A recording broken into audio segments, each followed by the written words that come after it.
These southern fields conjure a peace long past, a world away from Ukraine's hell. It's quickly ruptured by Russia's new offensive, sending waves of evacuees fleeing the growing unthinkable world of Russian occupation. Families for whom the shelling over the last 2 hours was finally too much. Just saying grads hit one of the villages further down here. I don't know the Russians are actually close to them yet, but it's just impossible to stay. A woman was injured there. Antonina was 3 when the last war ended, but doesn't know when this one will. Hour by hour, everything changes. Things are moving fast enough here that just 24 hours ago, a village about 4 kilometres in that direction was the meeting point from which people would get evacuated. Now it seems to be under fire, and we just see panicked locals rushing in to collect their relatives. Distant tree lines are packed with troops, the blue horizon sometimes pockmarked by smoke. There is a rumble of rockets still here, and you can see the damage of what they've done before.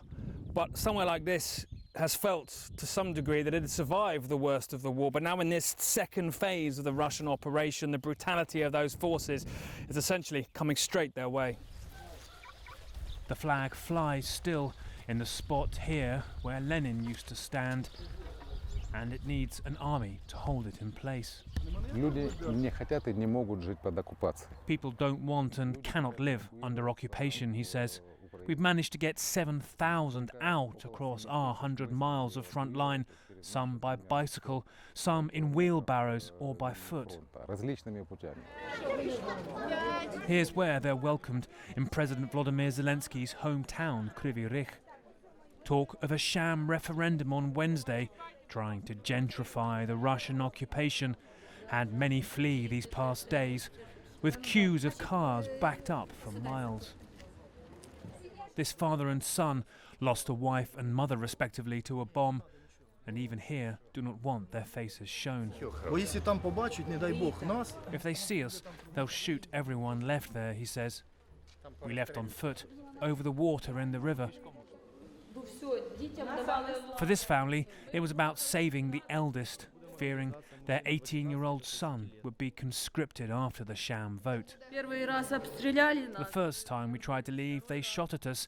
The second time, we got out, she says. We are completely occupied, she says. There's no food, no money, we have nothing. They'll do a referendum and take our children. My son is 18 and they'll take him as cannon fodder. We ran as fast as we could. It is jarring among the generosity of donations and offers of new homes to hear of the casual brutality of the occupiers. Mikhail was tortured for days in a basement after Russian troops mistook his rough builder's hands as a sign he'd been a soldier.